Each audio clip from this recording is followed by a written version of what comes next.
Hello everybody, welcome back to my channel.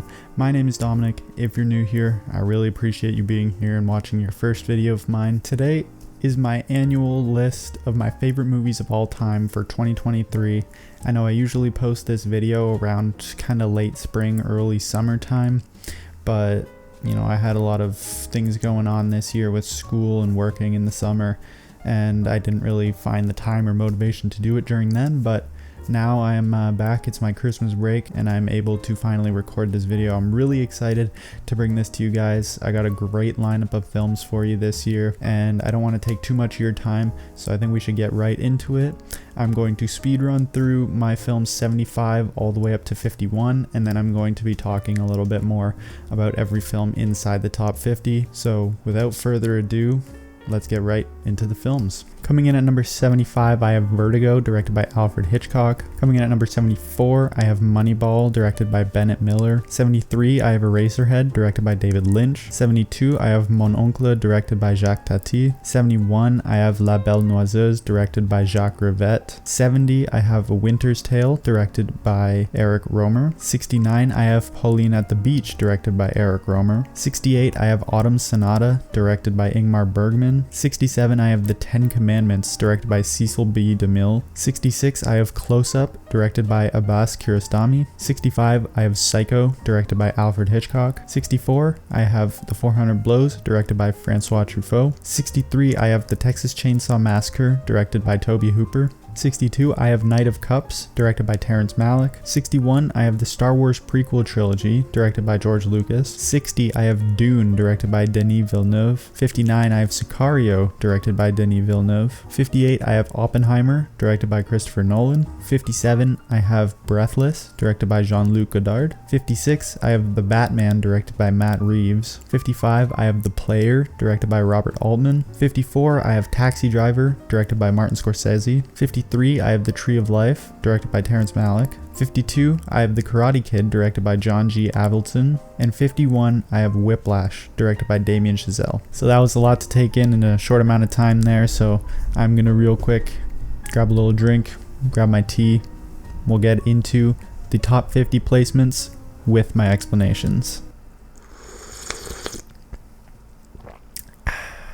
Alright, so starting off, the top 50 is going to be one that already is a bit of a longer explanation because it is the Harry Potter franchise. I easily could have chosen my favorite Harry Potter film to come here, which is Harry Potter and the Prisoner of Azkaban, directed by Alfonso Cuarón. But I feel like as someone who's kind of been a lifelong Harry Potter fan for at least the majority of my life that I can remember, it felt kind of disingenuous of me to only put one of these films here, and although I think that Prisoner of Azkaban is technically the most well-made film out of the bunch, and it is also my favorite book in the series, I just felt like the rest of it and the entire franchise as a whole was too important to me personally to kind of exclude the rest of the films. And for the most part, I love all of the rest of the movies as well. Like, maybe not as much as The Prisoner of Azkaban, but they all are fantastic in their own right, barring something like Harry Potter and the Half-Blood Prince, which is still a great movie and I personally enjoy it a lot, but I don't think it really holds up to the greatness of the other ones. But regardless, I think that the Harry Potter franchise just holds such a special place in my heart, and you know, I feel like I just needed to include the entire franchise here, so it comes in here at number 50. Coming in here at number 49, I have Slacker, directed by Richard Linklater. Linklater is one of my favorite filmmakers of all time, and you'll see more of his films coming up a bit later in the list. But Slacker is one that I feel like it has such a personal resonance with me. I feel like there hasn't really been many films made like this since Slacker. People might argue something like Dazed and Confused, which obviously has a similar sort of ensemble feeling to it, but in a way it also is completely different because in Dazed and Confused we kind of get to know every character.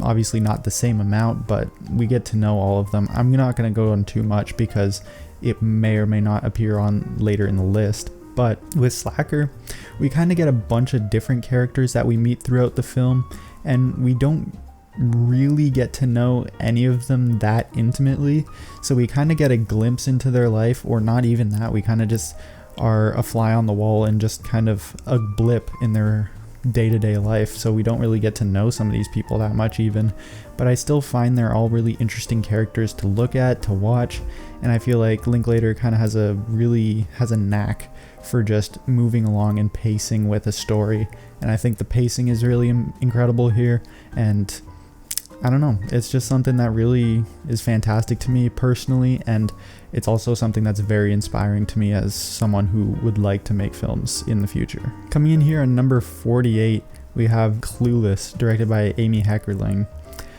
This is just an absolutely hilarious movie, and speaking of perfect pacing, this thing does not waste any time with anything it's doing. Everyone is just giving their most wacky, kind of crazy performances. It all just feels very surreal in a way, how everyone is so, acted up and exaggerated, but that's part of the reason why I love it so much. Obviously Alicia Silverstone is fantastic in the lead as Cher, who just has the most insane mannerisms and personality, and obviously Paul Rudd is hilarious and a role that feels somewhat Paul Rudd, but at the same time a little bit different from what I've seen from him. But everything to do with this movie is just so hilariously well written. The characters are all funny in their own way, and every actor is just giving it their all for just this completely wacky film. I don't know, it's pretty difficult to explain why I love it so much. It's just so much fun to watch, and I could watch it over and over. Coming in at number 47, I have An Elephant Sitting Still, directed by Hu Bo. This is once again another very sharp left turn in the tone of these movies that we were looking at. Hu Bo, this was his only directorial feature film, and it is just absolutely incredible. This is obviously one that I can't go recommending lightly to everybody out there, because not everybody will enjoy this, or not everybody will want to seek this film out, especially given its very dark and dense subject matter, considering it's very heavily dealing with themes of depression, loneliness, isolation, and some much darker things that I won't get too into just for the sake of brevity and not to make this video too dark. But it is a very bleak and depressing film, but it captures so much empathy with these characters and what they're going through, and it's just such a deeply human and personal film. And even though it's 4 hours long, which is way longer than most people are willing to give up for a movie, I think it's paced super well. I was able to watch this all in one sitting, and it was draining by the end, though on purpose. Some people might find that off-putting, but I feel like the runtime was super effective and necessary, and in the end it provided me with just so much hope and just an absolutely incredible experience from front to back. One that I will be hesitant to watch again in the future due to its runtime and themes, but if I do, I know that I will love it. Coming in here at number 46, I have Old Joy, directed by Kelly Reichardt. Now this is a film here that is another one that is deeply personal. All it is just two sort of young kind of adult / middle-aged guys who are struggling with the responsibilities of their newfound kind of adult lives and parenthood, all this sort of thing, friendships, relationships. They're struggling with their kind of everything in their sort of adult lives, and all the movie is these two friends going on a little road trip, little wilderness retreat, and just reconnecting and finding solace and friendship in one another once again. And it's just a really beautiful film in just seeing the reconnection and the rekindling of a beautiful friendship that was lost between two guys, and it's just really intimate and personal and really well shot. The wilderness in this film is absolutely beautiful. Obviously, if you know Kelly Reichardt, this is not a surprise to you. A lot of her films are very naturalistic, and this is definitely no different than that, and I think it works incredibly well. The actors are fantastic. They give very, very nuanced but very subtle performances that I feel like are really effective, and I just think it's a fantastic film that works on every level. It's really sweet, it's short, won't take up too much of your time, and it's just really heartwarming and it'll leave you with a good feeling inside. Coming in at number 45, I have A Summer's Tale, directed by Eric Rohmer. I'm going to not delve too much into my explanations with the Eric Rohmer films, because while saying that they all feel similar would be a disservice, because they all tonally are somewhat similar but have very different characters and stories and themes. But a lot of the reasons why I like these films, why I like Eric Rohmer's films, are very similar between movies. So with A Summer's Tale, I think this really explores Rohmer's ability to deeply flesh out a group of characters just super intimately and super like nuanced. There is obviously the main character, Gaspard, who is, you know, a young man, just graduated, about to go into the workforce, but kind of, you know, trying to find his way in life in terms of romantic relationships, friendships, and just, you know, being content with himself and who he is. And he gets wound up and caught up in this almost, I would say, love triangle, but it is with 3 other women, and he sort of has to do a balancing act of how to maintain his relationship with each one. And I don't want to get into too much spoilers, even though there's not a ton to spoil. I feel like his films are best watched on an empty mind, kind of just not knowing that much about them, just to kind of get the full emotional resonance out of every sort of moment that is supposed to be important. And so overall, just beautifully well shot, poetic, incredible dialogue, and just incredible experience overall. And none of them are very long. They're all paced very well, very easy to watch. So I highly recommend you check out some Rohmer films. This would be not a bad place to start. Coming in at number 44, I have The Shawshank Redemption, directed by Frank Darabont. This one is just an absolute classic. I don't really need to explain that much to everybody out there why this film is so amazing, because everyone who's into movies, who has seen The Shawshank Redemption, which is a lot of people, knows why this film is so good. Obviously, it is incredibly well written. The characters are phenomenal. It's well paced. The story is fantastic. The cinematography is underrated, I feel like, is a feature of this movie that doesn't get talked about enough, but obviously Roger Deakins is phenomenal. So granted, this cinematography is gonna be great regardless, but I think it's just such a beautiful story of friendship and isolation, and just everything is so beautiful in the themes, in the characters.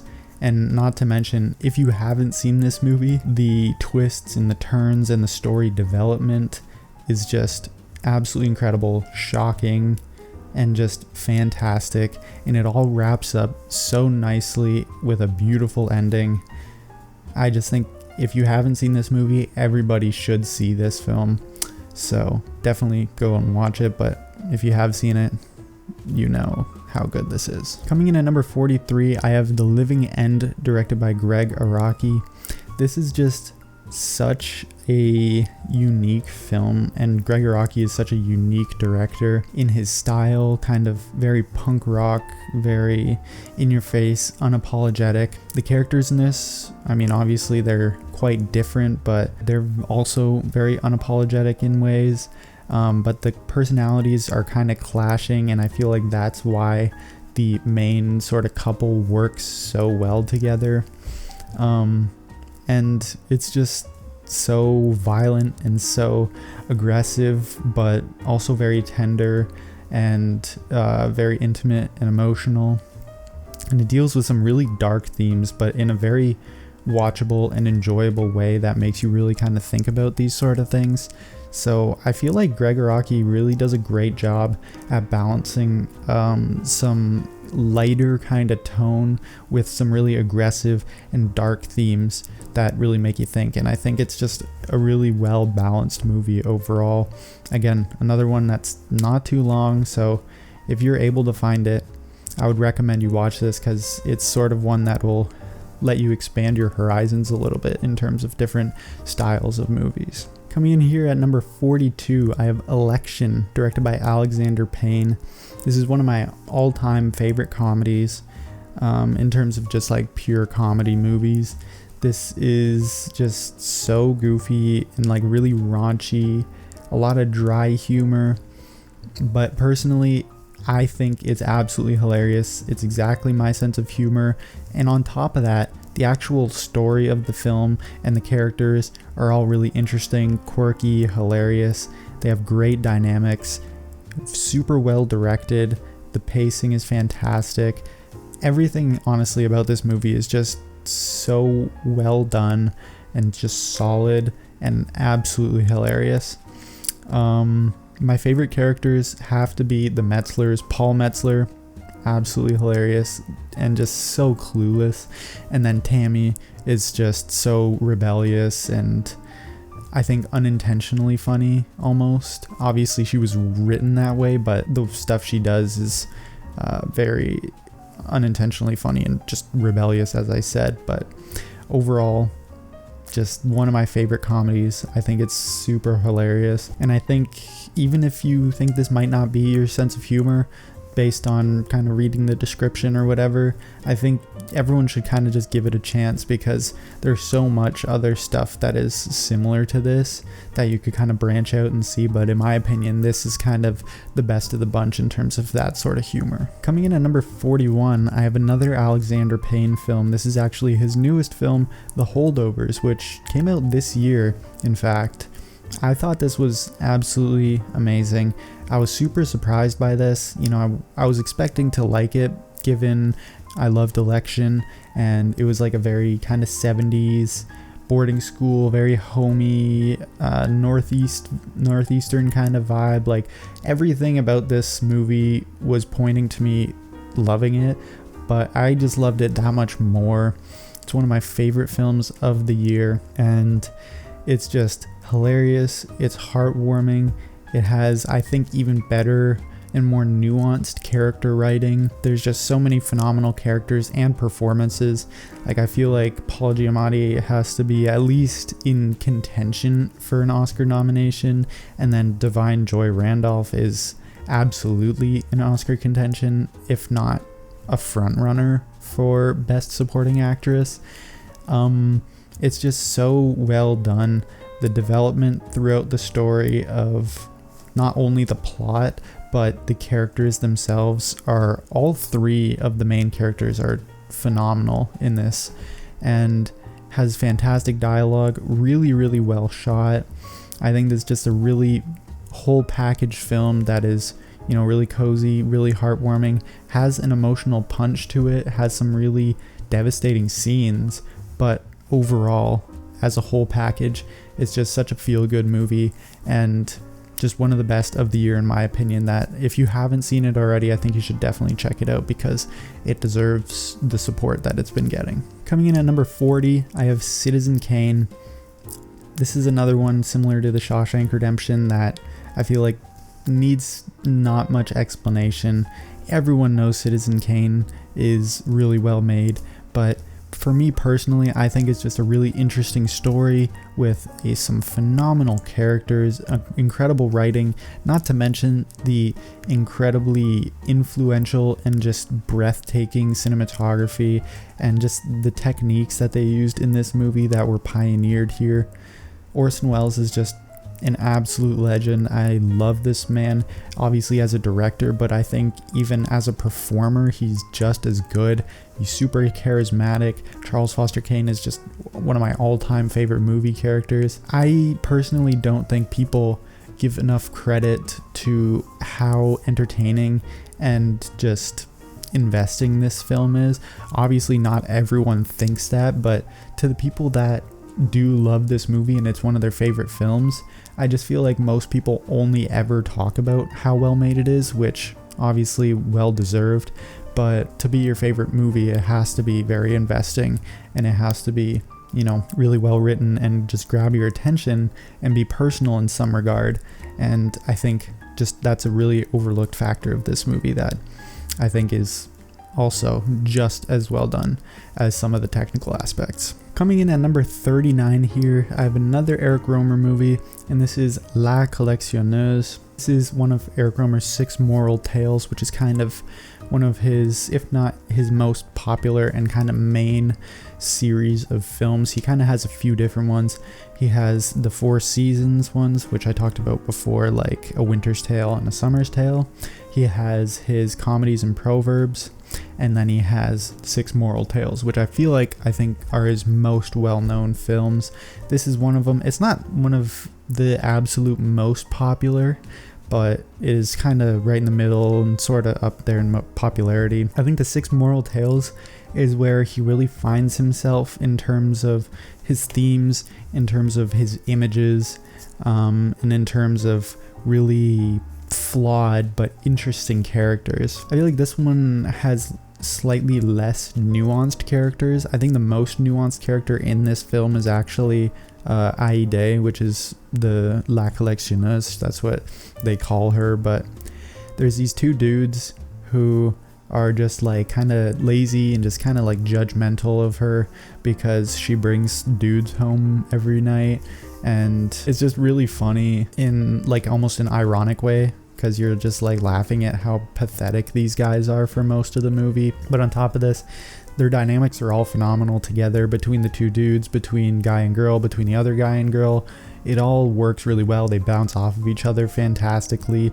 They all actually worked together in writing the script, so they were kind of performing their own characters and their own dialogue, so as to make it feel more natural, and it almost feels unscripted, but that is definitely not the case. And then in terms of the images, I feel like in the 6 moral tales, he was at his best kind of photographically, mostly due to the fact that he was partnered with Nestor Almendros for the majority of these films, and even some other films outside of this, but that's, regardless of that. Nestor Almendros, his images are just absolutely phenomenal. The locations they chose for these movies are just absolutely beautiful, and I think it's just incredible to look at. And on top of that, great dialogue, phenomenal characters, and just a really sort of ironically hilarious movie that just is super entertaining and thought-provoking a lot of the time as well. Coming in at number 38, I have A Brighter Summer Day, directed by Edward Yang. This is another one of these movies that is a little bit tougher to recommend kind of to most people just because of the length, the runtime. It's another one that's about 4 hours long. But I will say it again, obviously considering it's one of my favorite movies, I feel like it's kind of a no-brainer that I think it was paced really well and that I watched it all in one sitting, but I genuinely do think it's such an investing story and all the characters are fantastic, but the main thing at the center is like the 2 main characters and how they interact with their world being in 1960s Taiwan. It's an absolutely emotional, heartwarming at times, but just heartbreaking and devastating at others. But Edward Yang is so adept at kind of tiptoeing that line in a way that makes neither of them feel out of place. They both feel tonally consistent, even though they're obviously very different emotions. But they're just as strong in terms of how much they resonate, and the pacing is phenomenal. Again, it uses all 4 of its hours to develop the story and the characters just so beautifully. Edward Yang is one of my favorite directors visually speaking. He's very minimalistic in terms of the fact that he doesn't move the camera all that much, but his framing is just absolutely gorgeous. Just watch any of his movies and you'll see immediately just the eye he has for visuals. And I just think as a whole package, this movie is just so incredible and emotional, and it's one that I have been meaning to watch again sometime, but even though I haven't seen it in a few years, it is still one of my absolute favorites of all time. Coming in at number 37, I have Paris, Texas, directed by Wim Wenders. This is one that is another relatively popular one, especially amongst the film community. I think It is just one of the most character-driven and emotional stories that I've ever watched on screen. And I think the main thing I want to highlight here, obviously visuals are phenomenal. The color especially, the way they use color in this is just incredible, mind-blowing stuff. Really, personally just influential. Like, I just love the use of color, and the specific film stock they used made the color pop so much. That was fantastic. But the main thing I love here is Harry Dean Stanton's character, and specifically his performance, because I feel like his performance in this film was so influential for the future generations of actors, and in that his character was very quiet, and he kind of mastered the art of subtle performance. And it's one of those things where, it's not exactly as eye-popping or as marketable as a performance of someone who is, like deranged or insane and yells a lot. Obviously all those memes of the YouTube videos, like best acting performances of all time, and it's just Jake Gyllenhaal and Leonardo DiCaprio just like yelling and stuff, and like Daniel Day-Lewis, which obviously great performances in their own right, but it's all kind of the same thing, where something like Harry Dean Stanton's performance is one of my all-time favorites, but it's so quiet, it's so nuanced, and it's all kind of in his expressions and in his face, in his mannerisms. And I think his physical acting is something that becomes so much more important when he isn't speaking as much. But he just absolutely mastered that, because his character is so phenomenal, and just, it made me so emotional. It made me weep like an absolute baby. So an incredible film. Coming in at number 36, I actually have another new film here, and this is Made December, directed by Todd Haynes. This is one that I watched not too long ago, but honestly, I feel like it had such an impact on me that it deserves to be here. And I think it's a fair placement. Sometimes in the past I've been known to get a little overexcited about a new film that I've seen and put it really high up on my favorites list, but I feel like this is a relatively tame placement considering how much I love this movie. For a while here, I thought that, while I was watching it, the first kind of 2 acts of the film, I was like, it was really slow. It didn't necessarily like meander, but it really took its time. It kind of had a hypnotically slow pacing. It was very methodical, and the whole time I didn't necessarily know, but it was developing everything at the same time, and I was kind of not entirely sure whether I enjoyed the movie all that much. But then come the 3rd act, and all of the crazy stuff and the emotional stuff happens in that 3rd act, and everything kind of comes together, and it's just absolutely mind-blowing. Every character has a really fitting end to the story. Every arc is tied up. Every performance is incredible.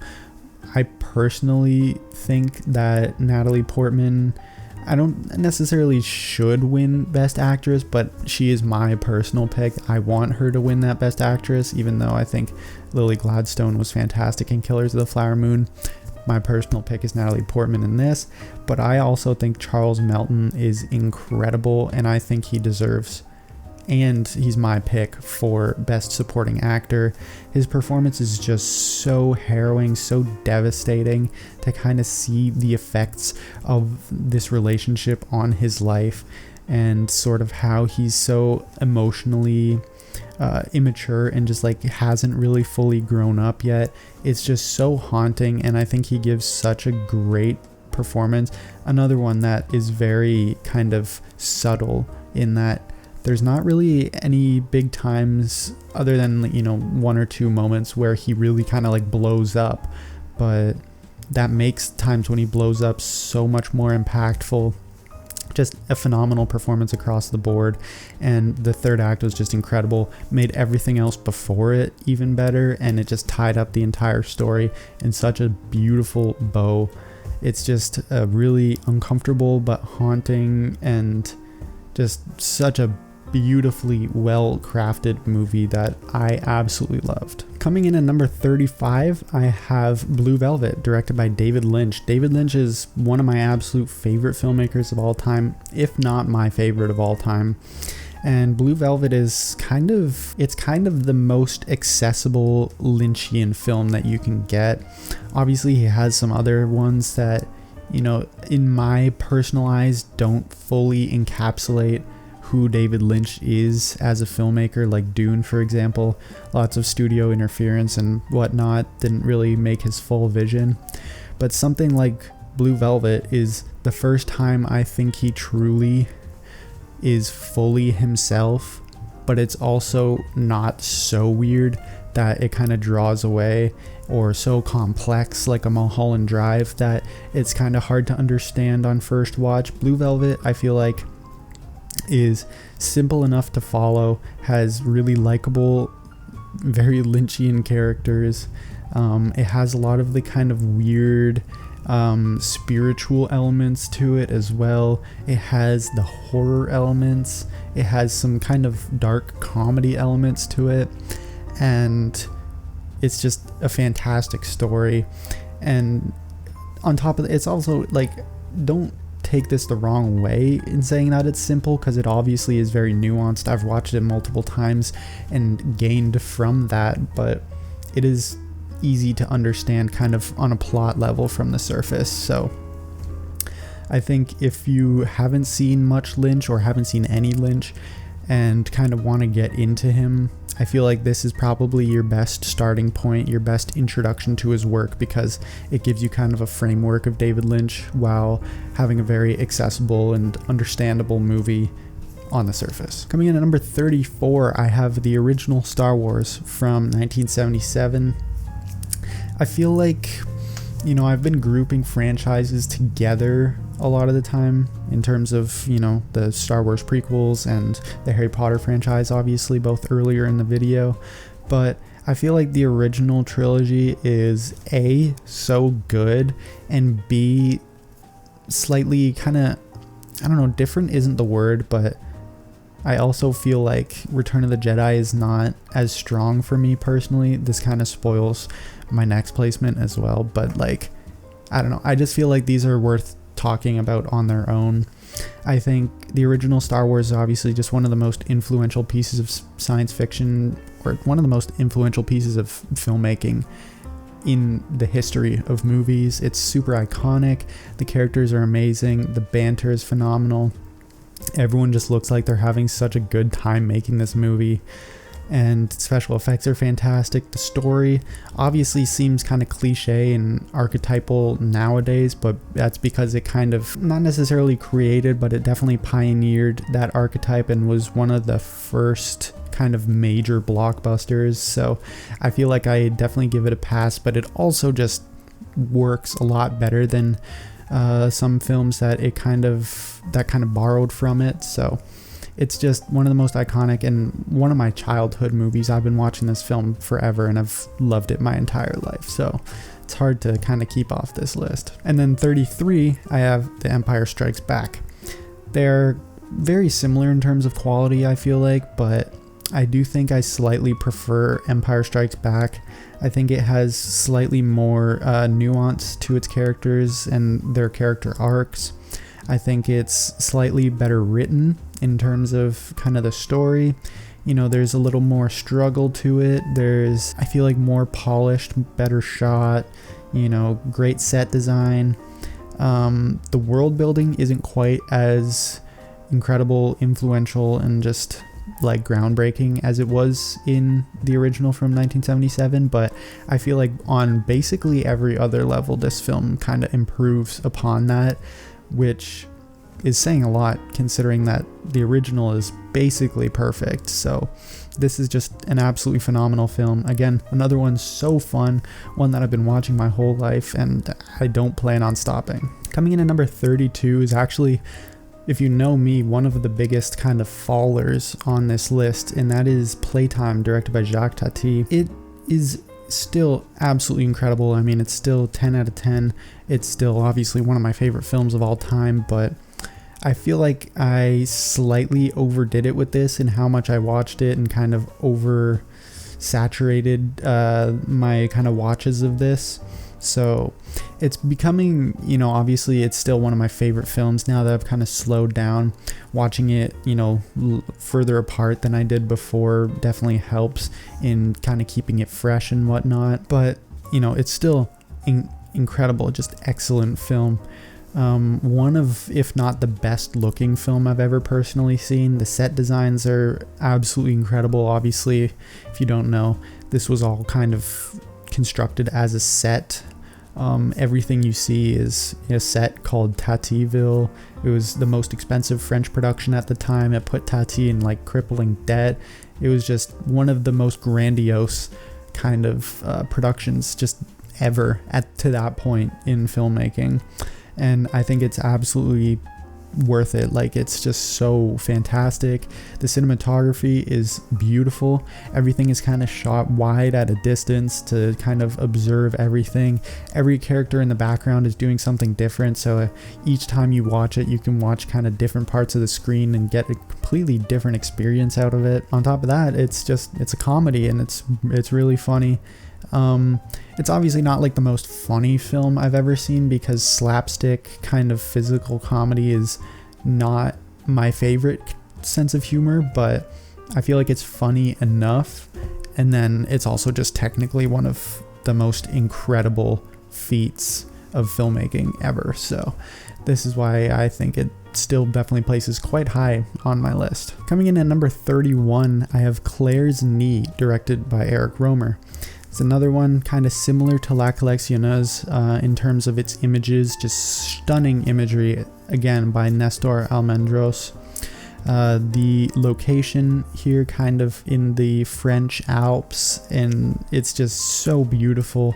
The lake, kind of the countryside, the mountains in the background, it's all incredibly beautiful.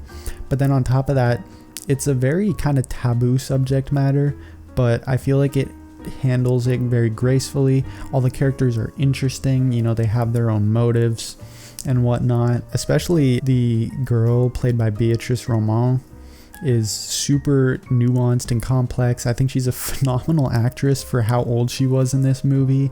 But obviously the main character played by Jean-Claude Brialy is just incredible, an amazing character, kind of creep, but just super well performed, well written, nuanced, kind of makes you think about what he's doing and, grapple with the idea that, what is he doing? Is what he's doing like good or bad or whatever? And is he being manipulated by his writer friend to do all this stuff? So is it really his fault? It's all this sort of stuff kind of coming together on top of just being an incredibly beautiful film to look at. So I think it's definitely one worthy of being checked out, even though it kind of tackles some really weird subjects. Coming in at number 30, I have Blade Runner 2049, directed by Denis Villeneuve. If you said that Playtime was not the best looking movie of all time, or if you said this was not the best looking movie of all time, I think each one of those would be the answer. Blade Runner 2049 and Playtime are definitely my picks for the two best looking films of all time. I think the one thing that this film does undeniably better than Playtime is the color. And just the general kind of atmosphere and making everything feel kind of more tactile and being able to kind of see something and being able to kind of imagine how that might like feel or look like or smell like or whatever. I feel like this kind of covers all of your senses. And then on top of that, the score by Hans Zimmer is phenomenal. The characters are great. It's a great continuation from the original story. The acting is very well done for the most part, and I just think it's one of the most immersive film experiences ever, and I personally love a great sci-fi film, so this had to be one of my favorites of all time. Coming in at number 29, I have Yi Yi, directed by Edward Yang. This is, in my opinion, Edward Yang's magnum opus. I feel like it does a lot of what Brighter Summer Day does, but just in a more condensed and concise manner. I think it also has a lot of very different things. It has more characters to grapple and deal with. It's a little less focused on each one of them, but I feel like with the number of characters it tackles, I feel like they get very fleshed out for it being a complete hour shorter than A Brighter Summer Day. So I feel like in that way, it is a lot more impressive as a piece of technical filmmaking, in that in obviously 3 hours, still a long time, but the way it kind of develops all of these characters in that amount of time and gives all of them emotional payoff, emotional development, it just works so incredibly well. And another one that is just a very emotional and like sad, kind of depressing film, but at the same time does provide some hope at the ending to kind of give it some levity and just to end it off on a better note. But it's just one of the most incredible films of all time, and I think Edward Yang is one of the most talented directors of all time, and it's so sad that he died as young as he did. Coming in at number 28, I have Rebels of the Neon God, directed by Tsai Ming Liang. This is not quite my favorite Tsai Ming Liang film, but it used to be, and it is absolutely phenomenal. This is one that I first watched as a teenager still, and I think it really resonated with me in that sense, as the main character is also a teenager in the film. And, you know, it kind of deals with important themes. The character obviously kind of being gay and kind of almost hiding that fact from his father, but like idolizing this sort of thuggish looking like boy his age, and just everything works so well. It's so quiet, it's so patient, you know, it doesn't do too much with its story, but everything is intentional. Everything that does happen in this movie has purpose, obviously, and, you know, does stuff to, you know, further the story and develop the characters, and it just works so well on every level. And it makes, similarly to what I explained about to like Charles Melton's performance in May December, when you have like a slow, patient film that doesn't do a whole lot, when things happen, they feel huge and like monumental, compared to something that like always is action-packed and always has stuff happening. Something that might be catastrophic or world-ending even might not feel as important compared to the other crazy stuff that's happened. But in this, if nothing happens and then something even like small and relatively important happens, it feels like earth-shattering and just world-shifting. The whole like tone of the movie will change. It just is so incredible, and I think Tsai Ming Liang is such an incredible director in that sense. Moving on to number 27, I have The Green Ray, directed by Eric Rohmer. This is kind of just the peak of Rohmer in all of the reasons why I like him. I think this is some of his strongest dialogue. I think this is arguably his best character. Delphine is arguably his best character in his entire filmography. I think the images aren't quite his strongest of all time, and it's very noticeable that it's not done by Nestor Almendros. However, I think the images are still fantastic and definitely good enough to bring it above the other films that I love, while everything else is the best in his catalog. So I think it's just really resonant and very relatable. I think Delphine is a character that a lot of people would be able to relate to. You know, she feels very lonely, she feels isolated, she's depressed, she feels like nobody kind of understands who she is or why she does the things she does, and it makes her feel, you know, very guilty and alone, and that nobody can relate to her. And us as an audience feel that, because a lot of the time we can feel the same way. You know, we'll feel like what we do is strange and it isolates us from the rest of society maybe, but I think that makes her so good. I think Marie Riviere gives just an excellent performance that really kind of conveys this emotion, conveys this relatability, this obviously sense of, you know, relation to this character Delphine. And I don't know, I just think it's the perfect combination of fantastic images, a beautiful story that is able to kind of convey these emotions, and then an amazing performance that kind of is the vessel, the delivery of all of this substance to the screen, to the audience, and it just works on absolutely every level. Coming in at number 26, I have Eyes Wide Shut, directed by Stanley Kubrick. This is one that I absolutely used to love. It used to be arguably my favorite Kubrick movie, and even though I don't necessarily think quite that much of it anymore, it's still a nearly, if not basically perfect film.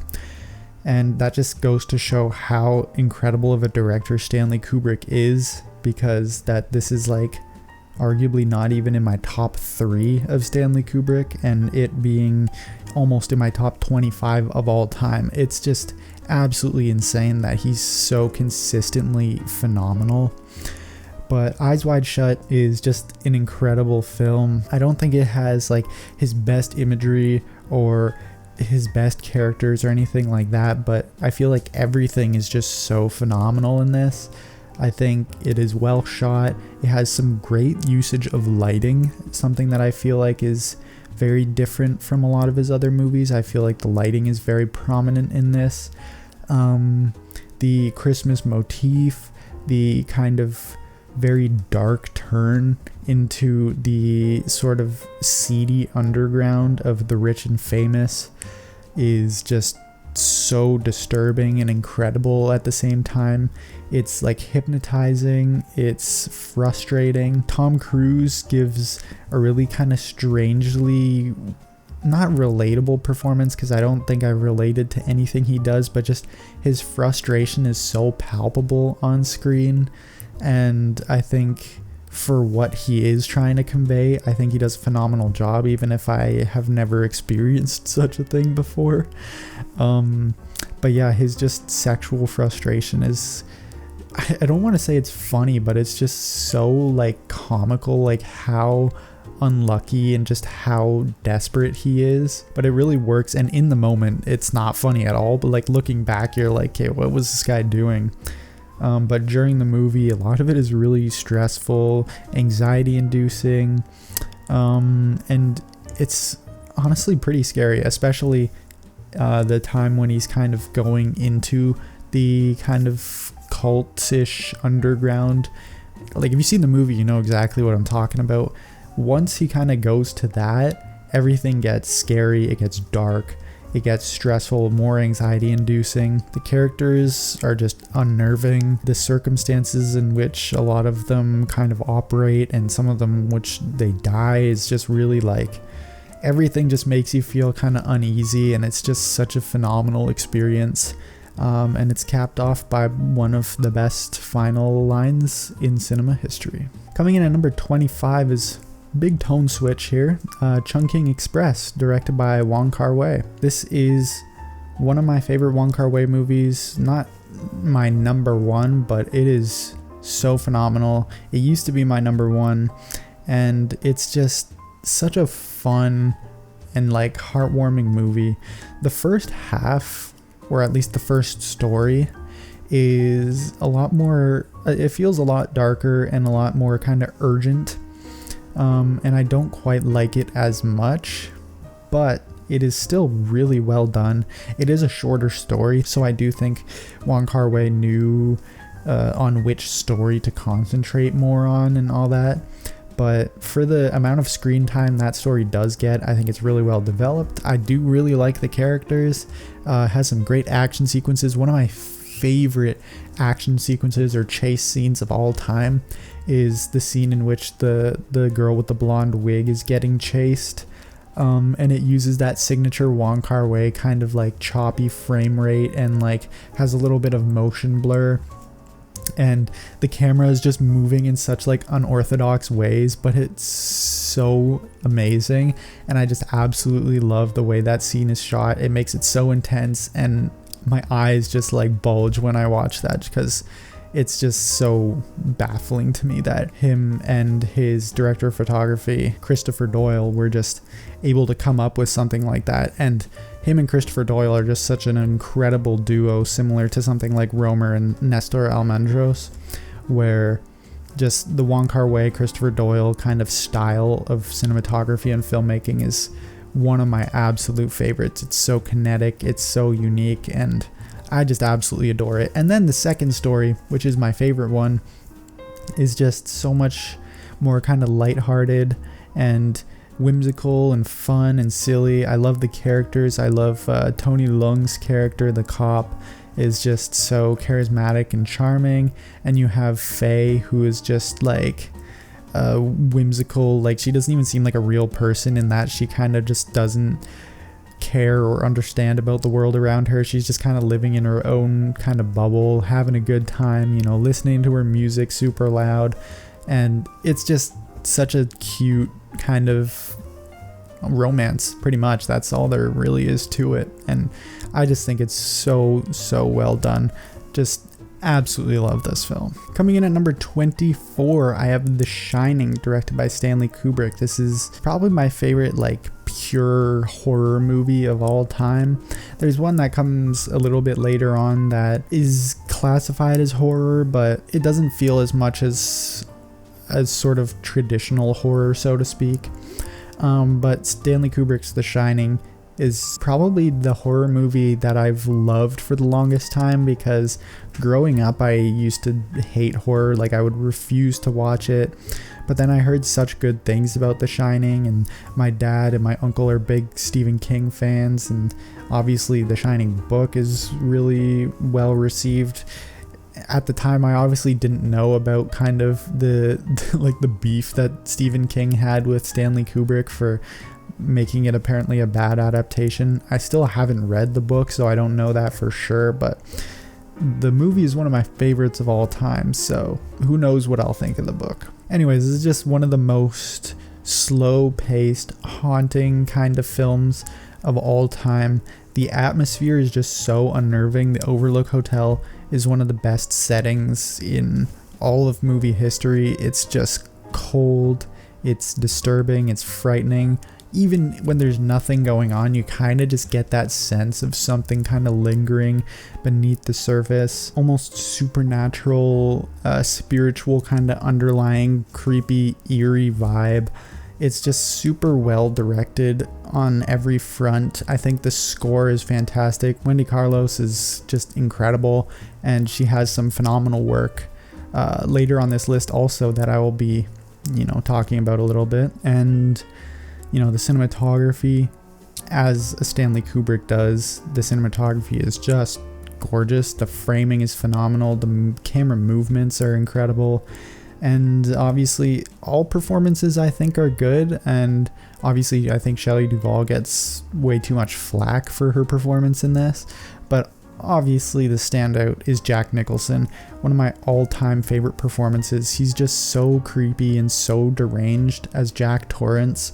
And you can see the kind of slow descent into madness that he goes through in this film.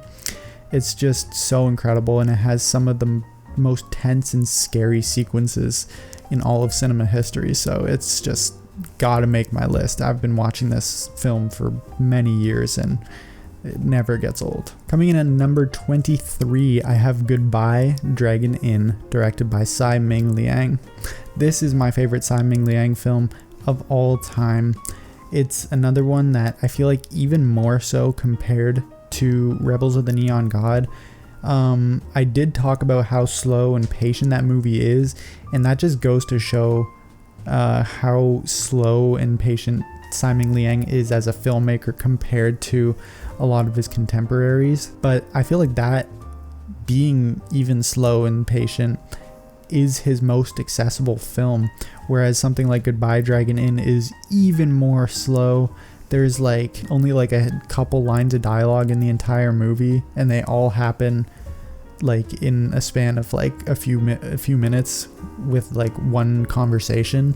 The rest is all basically no dialogue. As far as I can remember, there's actually none outside of just that conversation.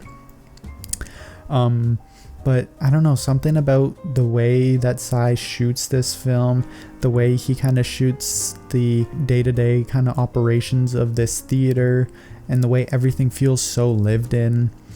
And just the idea of this really old theater playing its final screening, and after that, like a theater with such history closing down after so many years. It just is a weird kind of like underlying tone of like melancholy, and you really feel that throughout the movie in the way that it's shot and the way that it's performed. I don't know, it's one that's very difficult to explain why I love it so much, because a lot of people don't. Like, a lot of people hate this movie and think that it's pointless and stupid, and I kind of understand it, but me personally, I feel like it really resonated with me, and I just love it, and the sense of atmosphere is just incredible. And all of this is similar to what I was talking about with Rebels of the Neon God, with basically nothing happening most of the movie.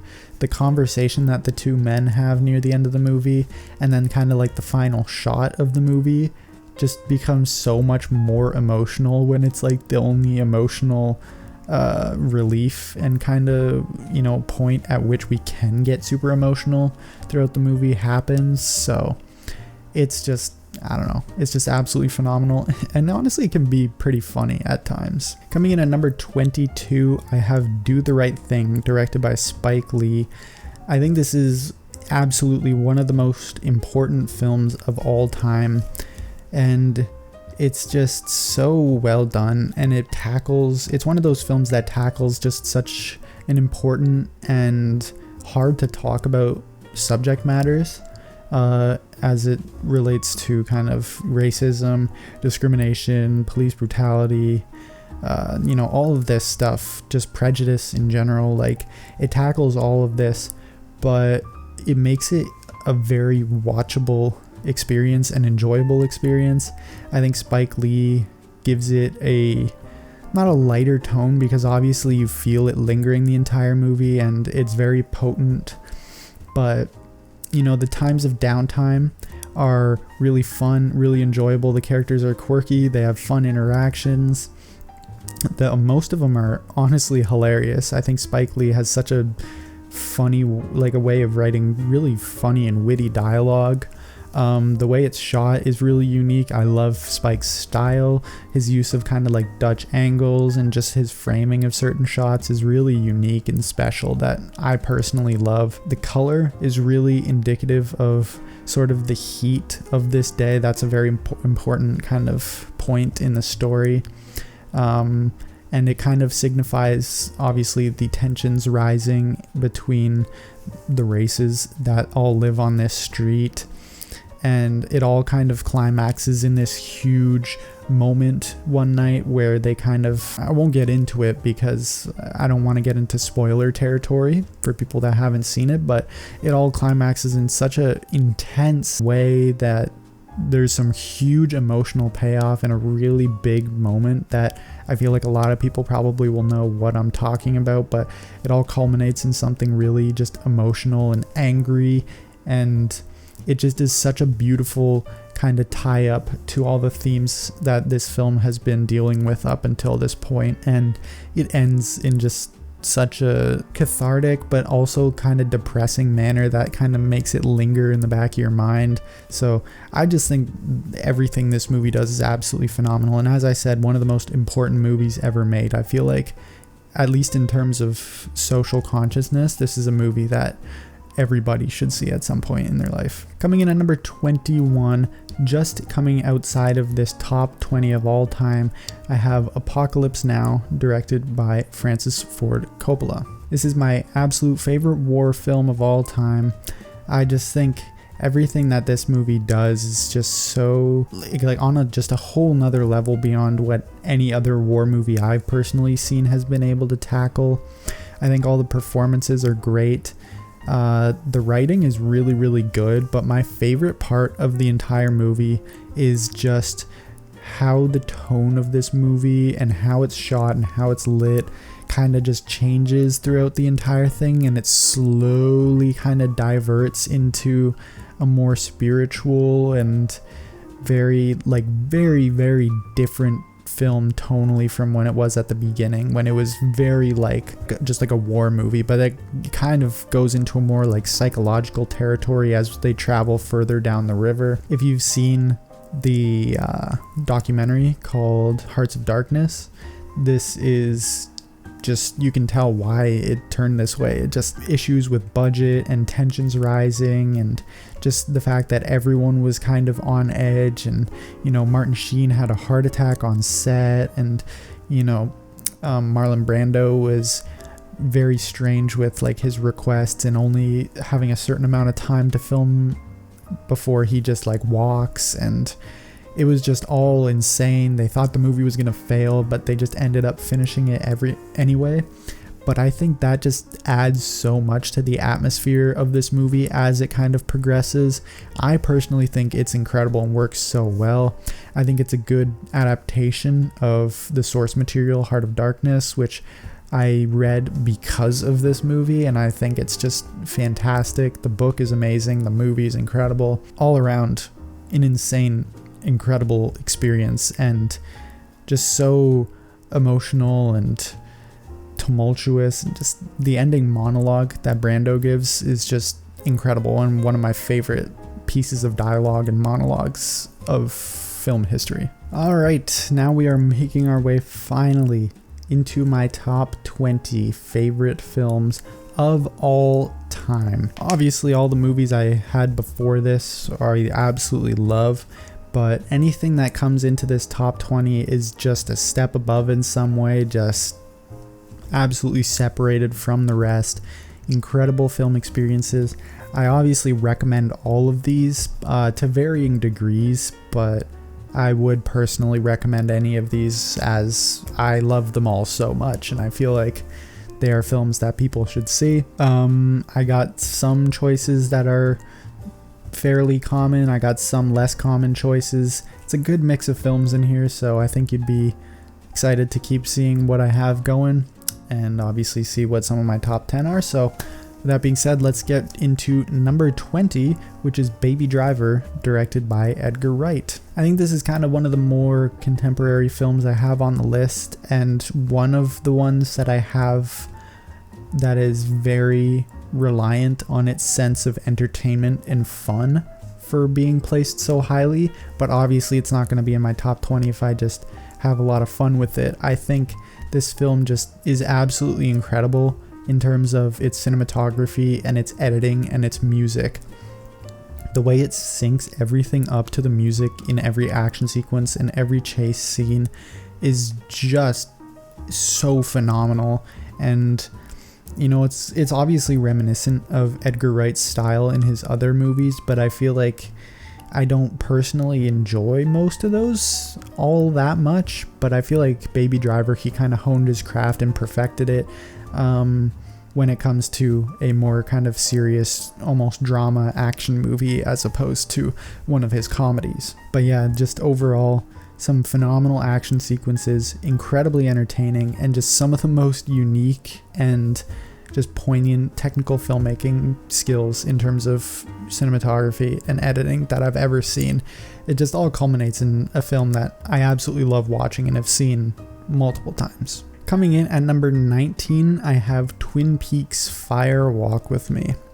This is one kind of on the list that I'm going to refrain from talking about too much because I do actually have a video in production right now. I'm working on some of the ideas and the script for a sort of Twin Peaks retrospective / video essay, because if you don't know me too well, Twin Peaks is overall as a whole product my favorite piece of media of all time, if you're including all 3 seasons of the show and the movie Fire Walk with Me. And so I'm gonna talk about this movie a lot more in depth when I make that video, but just to kind of give you the quick synopsis, obviously the characters of Twin Peaks are all phenomenal and I love all of them. Especially I love the new additions as well, of the FBI agents, Agent Desmond, obviously, and Sam, and then obviously the Deer Meadow police force.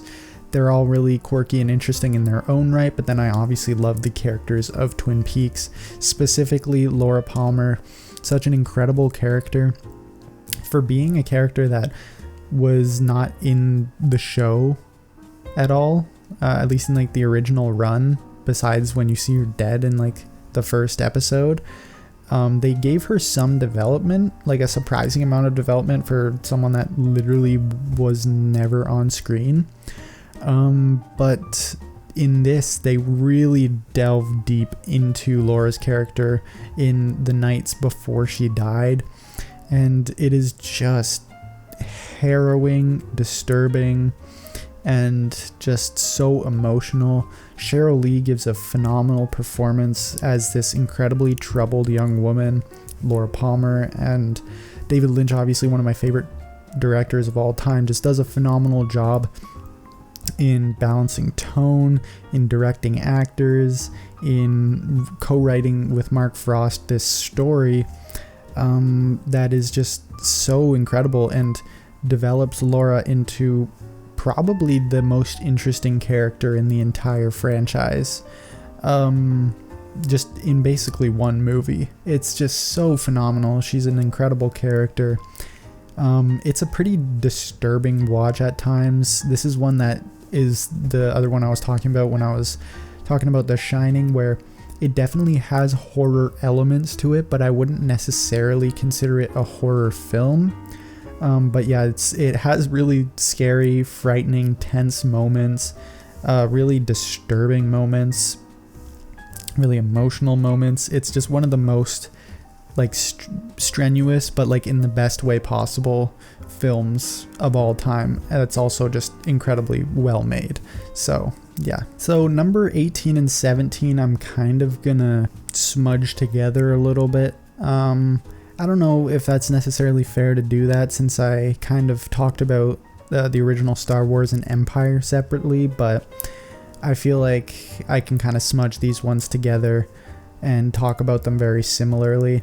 And that is Spider-Man Into the Spider-Verse and Spider-Man Across the Spider-Verse, coming in at 18 and 17 respectively. I also am kind of doing this because I still don't really know which one I prefer, so they're kind of 17 and 18, like they're both in those spots, switching back and forth. So anyways, I feel like most of you will probably have seen these or understand the merit of these. They have just absolutely taken the world by storm in their incredibly creative animation and their creative just depiction of such a beloved character of Spider-Man, but it's doing it in such a creative way that I personally think is a great way forward for stories like this, in that it's able to kind of capture this very almost like unreal, like such a different world than we actually know. Obviously a lot of it is very familiar, but like people with superpowers and supervillains and all this stuff and like crazy technology that doesn't exist and all this, it's very difficult to kind of get that across in live action a lot of the time. A lot of the time it's too bland and doesn't feel like a comic book even if it's realistic, or other times it's trying to feel like a comic book but then it's hard to suspend your disbelief with a lot of the things, and the CGI can be spotty. But I feel like with the animation, and specifically the animation style that they used in these films, they really perfected the superhero kind of subgenre and just makes it so fun. Like, you don't really have to suspend your disbelief because it's like you're basically just watching a comic book on screen come to life.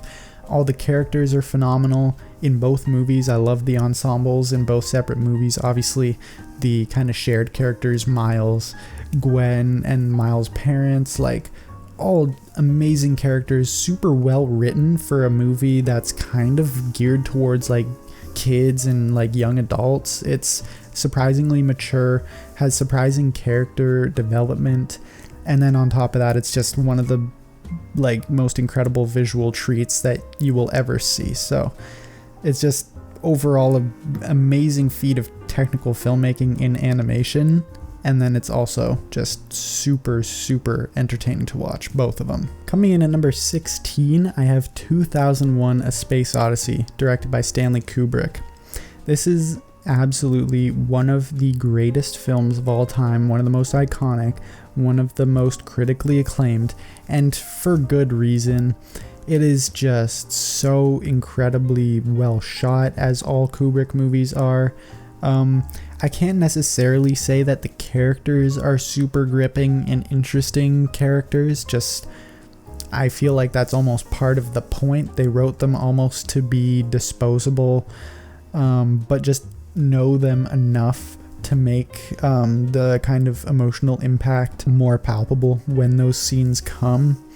But a lot of the amazing features of this movie come in its technical aspects, in terms of its cinematography. The score is incredible, the effects are amazing, the slow pacing can be off-putting to a lot of people, but I feel like it's super effective in kind of drawing it out. This movie feels honestly longer than it actually is, but to me I feel like that works. Everything being drawn out and very slow. It's hypnotizing and has one of the most insane endings and final acts in the history of cinema. It's just really hard to kind of explain when a piece of technical filmmaking kind of just moves you so much by how incredible it is. It's emotional in a way that is almost like spiritual and like deep in your gut, because it's like, it's not necessarily that I care about these characters that aren't particularly well written, but it just is so grand and just so immense. It's just a piece of art that just makes you emotional just for the sheer existence of it and how incredible of a feat it is. And that's kind of how I feel about this movie. Coming in at number 15, I have A Clockwork Orange, directed by Stanley Kubrick. This almost feels like not necessarily the antithesis to 2001, but in a way it does feel like that. In the cinematography is much less traditionally incredible, but I feel like in a separate way it works super well, in the usage of different wide angle lenses, of different kind of framing techniques. It just is a lot more kind of unconventionally beautiful. But where I think this definitely kind of separates itself is in terms of its themes and in terms of its characters, where all of his characters here are fleshed out and incredible. Specifically, Alex is just one of the most amazing protagonists of all time. I just love the kind of internal conflict that this movie provides with this sociopath of a main character, but he's incredibly charming and witty and smart, and so like you kind of see him do these horrible things, and then you kind of understand how he's able to get away with a lot of it most of the time. But then as he doesn't get away with it and you see him being experimented on against his own will, and you know, being held captive in this place and in a prison and whatever, and you're like, yeah, like he deserves it, but at the same time you're like, but you know, given no choice, to have a soul, to be a human being is to have choice. And so once they kind of hold him captive in this like testing facility where they're experimenting on him, that is when you kind of start questioning the morals of everything. It's like, yeah, he's a horrible person and should be locked away for the rest of his life, but either experimenting on him and not letting him leave once he kind of gets there. And it's incredible in the way that it makes you constantly think about it. I constantly am thinking about it. And the ending is just so phenomenal, and everything is just incredibly thought-provoking about this. It's a really hard film to recommend because it's very disturbing and it's not an easy watch. But if you are someone that think you can get through a very disturbing film, I think this is absolutely something that people should see, because it's just one of the most thought-provoking and has some of the most staying power of any film I've ever seen. Coming in at number 14, I have Babylon, directed by Damien Chazelle. This is just so amazing. This is one of the films that came out like recently that got a pretty mixed reception, but I absolutely love it. I love Damien Chazelle as a director. Whiplash was obviously further back on my list. This is just so incredible, and I feel like this is, in a way, his kind of most ambitious and almost his magnum opus of his filmography, in that it kind of tackles a lot of the themes he has been dealing with his whole career in such a cathartic way. All of his characters here are interesting. It's super well shot, as is all of Damien Chazelle's films. The story is just absolutely incredible. It's kind of an homage, but also a critique of old Hollywood and just the movie kind of machine in general. But it's just the ride that we take with these characters, just the ups and downs that we experience with their lives and their careers, that makes this so captivating. And just the pure scale of it, and the enormity and the insanity that ensues while you're watching it. The score by Justin Hurwitz is phenomenal. It's just, everything about this movie just feels like it's dialed up to 10 to 11, and it's just so crazy and in your face.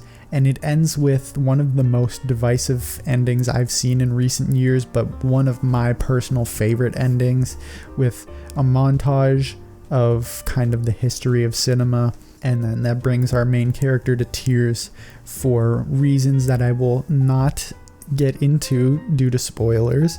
But it's just an incredibly emotional and moving ending, and just a really, really incredible just end and tie up to the rest of the story that had taken place. And I just think it's super fitting and incredible. Coming in at number 13, I have La Haine, directed by Matthew Kassovitz. This is one that I feel like I like. A lot of the reasons I like this is similar to why I love Do the Right Thing so much, but also a lot of it is different. I feel like it's very different tonally, in terms of the fact that Do the Right Thing has a lot of levity, a lot of comedy in it, a lot of very like fun and kind of upbeat and silly bits to it, whereas La Haine from the beginning is dark, it's bleak, and it's angry, and it's aggressive for the entire movie. We learn that this group of friends, one of their friends got beat into a coma by a police officer during some riots, and we kind of follow these characters as they're waiting for the news on their friend, and it's just follows them through a day in their life. And it is absolutely harrowing to see what the life of these teenagers and young adults was like in this time in Paris. It shows obviously the similar themes of, racism, discrimination, police brutality, racial inequality. All of this stuff is the same themes are, tackled here, but I just think having them tackled in such an aggressive and unforgiving way kind of hits the point across a little more. The performances are all phenomenal. The cinematography is excellent. The black and white definitely works. There's some really, really famous shots in here, especially the transition from their kind of Paris suburb into like the main city, and they're all on a rooftop, and there's that really famous dolly shot. The change in cinematography of everything kind of in their suburb being shot almost at a distance, giving them kind of more space to breathe, and then everything once they get downtown to where all the riots and tension are, and when things get heated a little bit more and more dangerous, everything is shot more close up and more claustrophobic. It's just absolutely insane and so effective, and it has one of the most shocking and amazing endings of all time, like all time one of my favorite endings in film history. Number 12, I have Good Will Hunting, directed by Gus Van Sant. This is one of my absolute kind of personal favorites to me. I don't know, I just absolutely love it. It's depressing to think that Matt Damon and Ben Affleck wrote this when they were about my age or just slightly older, and that they wrote one of the most brilliant pieces in film history. It's just absolutely insane. The dialogue is all fantastic. The performances across the board are great. I specifically love Robin Williams. Obviously, he's just a phenomenal actor, and I personally love his dramatic roles, but this is just such an emotional and personal movie. It just hits every single note on an emotional standpoint. It has just an absolute roller coaster of relationships between Will and, you know, his girlfriend, and between him and Robin Williams, between him and all these other sort of like therapists that he goes to see, between him and the professor. Like, it's so interesting, constantly moving, changing dynamics, but it all is just done so adeptly by Gus Van Sant. The direction is just so smooth and effortless, and it moves along this story with such ease, and I just think it's absolutely phenomenal. And just, if you want like a great story about someone who has a ton of potential and, you know, is in a bad place in their life, and, you know, has some romance to it, it has, you know, just a coming of age story to it, and it has a ton of emotional punch. This is just absolutely a movie that everybody, I think, should check out. Coming in at number 11, I have Before Sunset, directed by Richard Linklater. The Before trilogy is either my number 1 or number 2 trilogy, probably my second favorite trilogy of all time. This, for a very brief period, was actually my favorite of the trilogy, but it is not anymore, which gives one spoiler as to a film further up on the list, but if you know me, you already know what that movie is. But Before Sunset, to me, feels like it does what a lot of Before Sunrise does, just in a more concise and mature kind of way. It feels slightly more realistic and slightly less optimistic. There are bits that do feel like Before Sunrise in its optimism, in that you feel like Jesse and Celine are falling in love all over again after so many years, but they feel more mature in their conversations, speaking about politics and speaking about adult life and responsibility. It all feels much more mature and not necessarily important, but dealing with some more important topics and themes in their discussions. The dialogue is just as phenomenal. The setting in Paris is fantastic. But then where I think this really takes the step up is in its kind of emotional climax. In the car scene, both actors, Ethan Hawke and Julie Delpy, just give it their absolute all. And it's just heart-wrenching, devastating, just an incredible sequence that honestly like breaks me down every single time I watch it. But then you get the kind of levity of the ending in Celine's apartment, and if you've seen the movie, you know what happens, but like just that ending that ties everything up so beautifully is just incredible. And even with the knowledge of what happens in Before Midnight, I feel like the ending of Before Sunset can't help but make me feel optimistic and giddy. And it's, again, similar to La Haine. It's one of my favorite movie endings of all time. All right, now finally coming into my top 10 favorite films of all time. This recording has gone on for quite a while, so apologies for the long video, but I had a lot of movies to talk about. So with that being said, let's finally get into my top 10 favorite films of all time. Coming in at number 10, I have Dead Poets Society, directed by Peter Weir.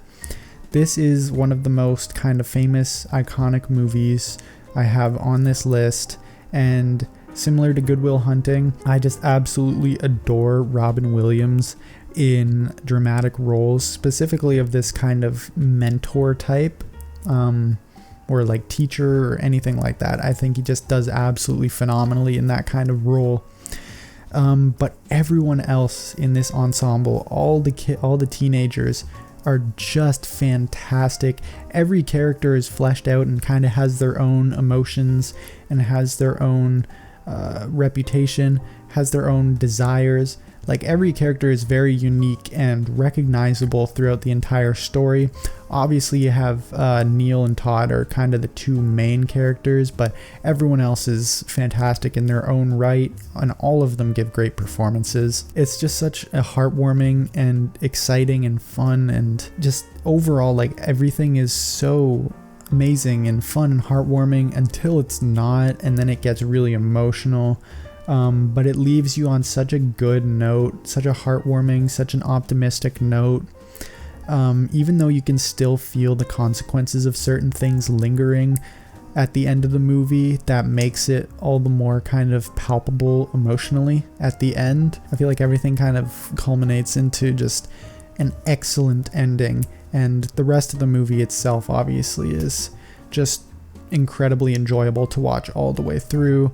Incredible technically. Peter Weir is a phenomenal director, and if you've seen any of the behind the scenes or interviews with any of these actors, you'll know just how interested he was in having these kids kind of write some of their own dialogue and, you know, get really into their characters and kind of let them into the filmmaking process a little more to make it a very collaborative experience and make them all have great chemistry. And it's really, really apparent in the movie. And I think it just all works so incredibly well. And yeah, it's just obviously one of my absolute favorites of all time. Coming in at number 9, I have Fallen Angels, directed by Wong Kar-wai. This is one that has kind of moved up and down my list a good amount, but over time has really only aged incredibly well. There are some other movies that have kind of fallen off my favorites, kind of started really high and fallen really low, or some movies that kind of have started a little lower and have moved up, but this has always kind of been just really in my kind of top 20. But as it ages, as other things move around, I kind of just feel like this movie has stayed so consistently incredible that I have no reason to not put it in my top 10. As I described before with Chungking Express, I feel like the collaboration between Wong Kar-wai and Christopher Doyle is one of my favorite partnerships in cinema history, if not my absolute favorite. The filmmaking and visual style is one of, if not my favorite of all time. I just think it's just so fun, so kinetic, so energetic throughout the entire movie. And then I feel like the sort of violence and emotional characteristics of this film are a little bit more potent and a little bit more palpable than they are in Chungking Express. And I feel like it's paced a little better. The stories feel a little bit more even, like both are just as incredible. Both are similar in length. It's just such a well-balanced film that has easily some of my favorite styles, cinematography, color grading, editing of all time. And then just some amazing characters that they kind of, from two separate stories of different characters, they kind of all interweave at the end, providing just such an emotional moment. Just such an amazing kind of tied together emotionally, characteristically, thematically, is all just wrapped up at that ending scene that is super heartwarming and just leaves you on such an incredible note. It is just, as a full package, one of the most impressive, entertaining, and emotional movies that I've ever seen. Coming in at number 8, I have the Lord of the Rings trilogy, all directed by Peter Jackson. This is another one I don't want to talk like super in depth about, obviously, because it's 3 movies, but I also do want to possibly make a video about these in the future. They're all just incredible. This is probably my favorite trilogy of all time. It's just amazing. The source material, from what I'm reading this trilogy right now, actually I'm kind of reading it for the first time because I've loved these movies for so many years, and then everyone just talks about how brilliant and how much of a genius Tolkien was, so I have to kind of feel obligated to read through the books, and they're fantastic so far. Just the world building, every little detail about the world is so precise and so like interesting and intricate. Every character is very distinguishable, has their own traits, motivations, character like arcs, dynamics. They're all performed fantastically. The story progresses so well. The kind of trilogy format obviously is phenomenal. The long movies feel spanning and epic, but like not too long. Like they're all paced very well. They're directed fantastically. I feel like Peter Jackson has such like a kinetic style to him. There are a lot of fun camera movements that are really eccentric and are very effective in like especially action sequences, and like the long kind of like tracking spanning shots of the characters running in the New Zealand wilderness and atmosphere is just beautiful. And it obviously all culminates into an incredible third movie full of action and payoff and emotional payoff and just incredible, character arcs being finished up, and one of the most emotional and powerful endings of all time. Coming in at number 7, I have Pulp Fiction, directed by Quentin Tarantino. Again, one of the most famous and iconic films of all time. You don't really need me to tell you how amazing this movie is. It's just so unique. It's super well written. I love the way it's shot. Not a lot of people talk specifically about that. Most of them kind of talk about the dialogue and the characters, which are both incredible, but I think it's shot really well, and that's almost an underrated aspect of it. But I love the non-linear story of it. I love just the overarching story of the entire film. I love the action sequences. I love the dialogue. Just everything about this movie is some of the best of all time, and it's a personal favorite that I've loved for absolutely just years on years, that has never gotten old. That's one thing about most of these movies up here, is that these are all films that I've been watching for years and have seen many times, and it's just stayed just as phenomenal every time. So coming in at number 6, I have Fantastic Mr. Fox, directed by Wes Anderson. I have just seen this movie so many times. This is my favorite movie for probably about like a decade or a little more. It was my favorite movie as a kid growing up, and then even into my late teen years, early adult life, it was still like definitely arguably my favorite film of all time, and it's just so special to me. I love Wes Anderson. He's one of my favorite filmmakers of all time. I love the quirky characters. I love just the writing is so impactful, and even though it can be really fun and goofy at times and really deadpan, it does really pack an emotional punch and provide a very good message that is important. And then above all else, the animation and the color of this film are just fantastic. Some of the best of all time.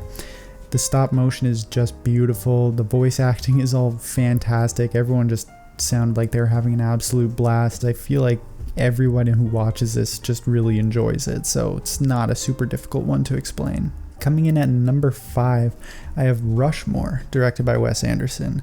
So actually fairly recently, this actually overtook Fantastic Mr. Fox as my favorite Wes Anderson film of all time, and that was a pretty big deal at the time, because when it happened, these were my number 1 and 2 of all time, and so overtaking Fantastic Mr. Fox, which was, my favorite of a decade at least, to become my new favorite film. And obviously there have been some changes since then, but Rushmore is honestly still my favorite of Wes Anderson's, and it's just so personal to me.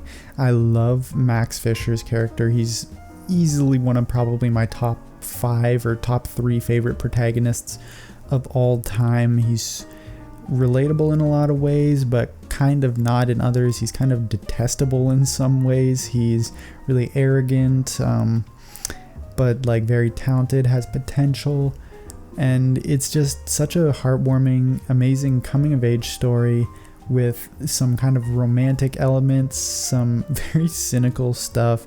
Bill Murray's character being like just a very depressed adult, like uber rich, like upper class man who is just not happy with his life. He's getting a divorce, like all this stuff. And then he befriends this kid, Max Fisher, who is like unassuming, and it's just all very heartwarming, very well written, hilarious. I think this movie, like, Wes Anderson has one of the most underrated sense of humors in my opinion. He doesn't make like straight up comedy movies, but all of his movies are so funny in certain sequences, and the actors, like, just the way they deliver their lines is just absolutely hilarious to me. And yeah, this is just personally something that connects with me so much, and I just absolutely have a blast watching it over and over and over again. Coming in at my number 4 spot, I have Dazed and Confused, directed by Richard Linklater.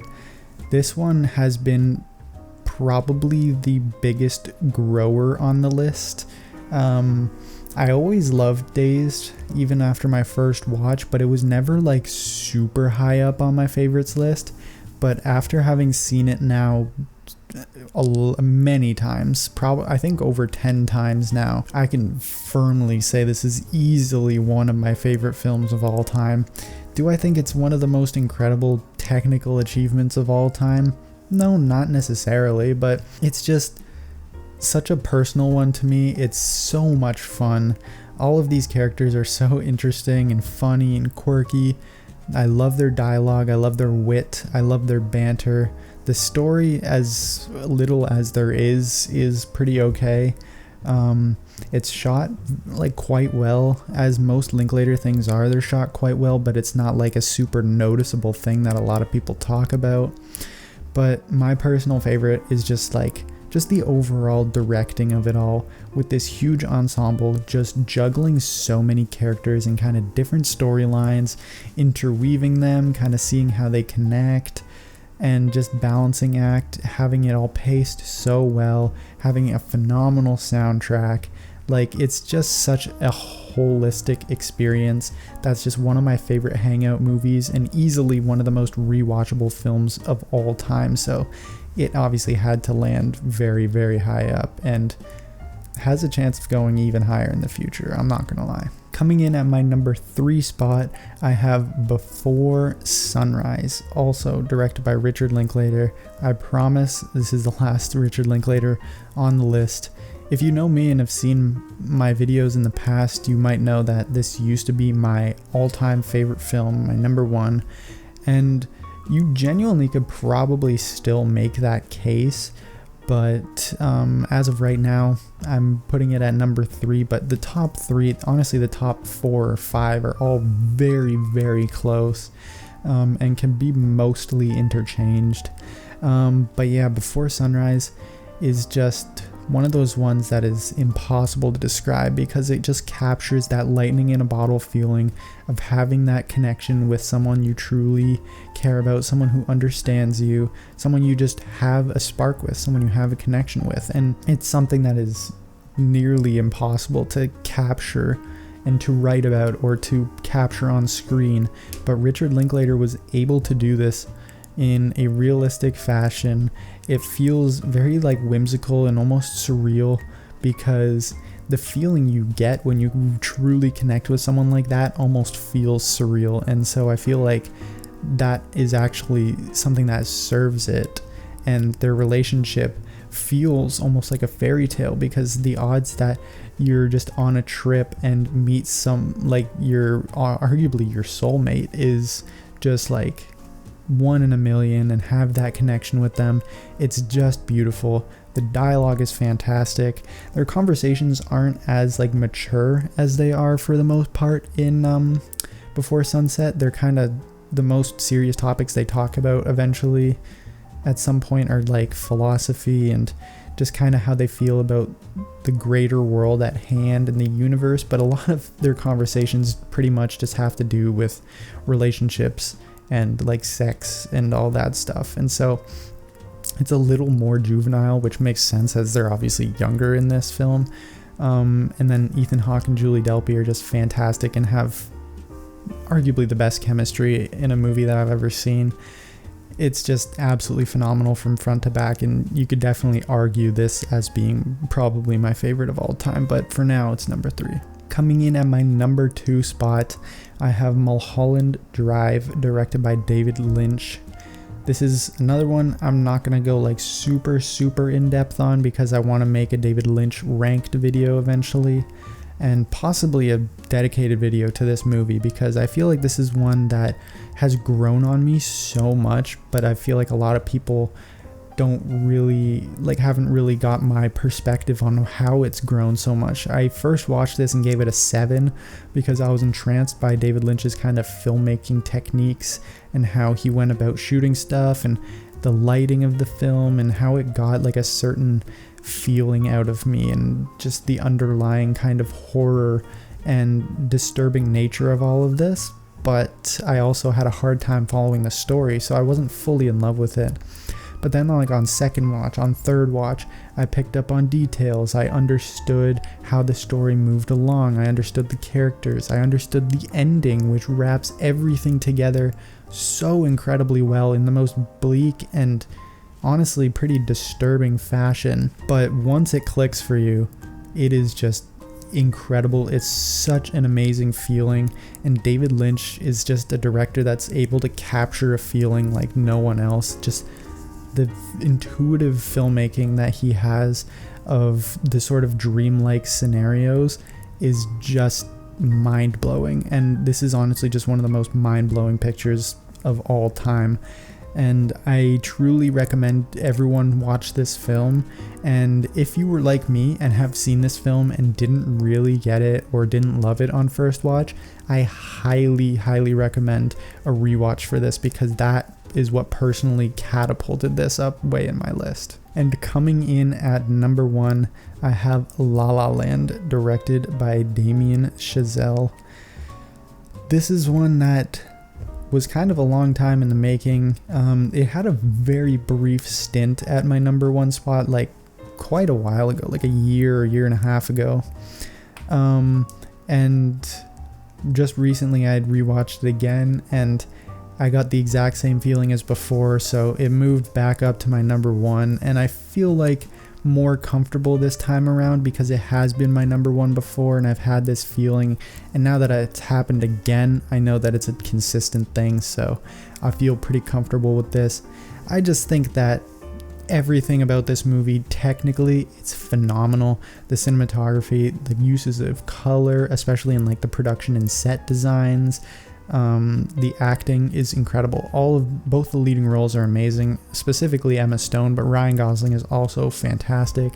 The musical numbers are pitch perfect, like the dancing, the choreography is all phenomenal, and the story is just amazing. The romance is fantastic.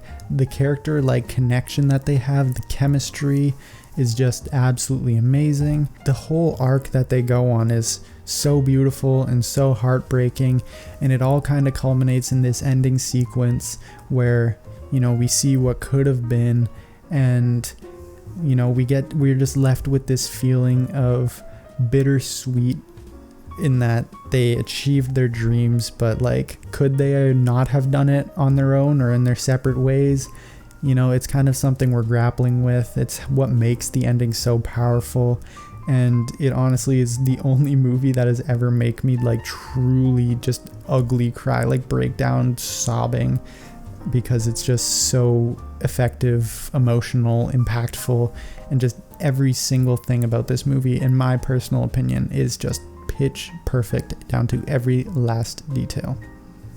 And that is going to do it for the video, guys. I know that was a very long one, so apologies for the incredibly long video, but I do hope you enjoyed my first video back in over a year. Those were my top 75 favorite films of all time. If you have any opinions on any of these movies or my thoughts on them, definitely leave them in the comment section below. I'm going to try and reply to as many as I can. If you enjoyed, leave a like on the video. Make sure to subscribe to my channel. I also hit 1,000 subscribers not like fairly recently. I know I haven't posted in like a year, even though I have 1,000 subscribers, which is insane. So thank you guys so much. I'm going to try and be posting more consistently from now on. If you have any video ideas for me, definitely let me know in the comment section, because that's something sometimes I struggle with. So if I get some video ideas that you guys want to see, I'll try and get them done. But yeah, so hope you guys enjoy the video. Be on the lookout for videos in the near future, and yeah, I'll see you guys in the next one.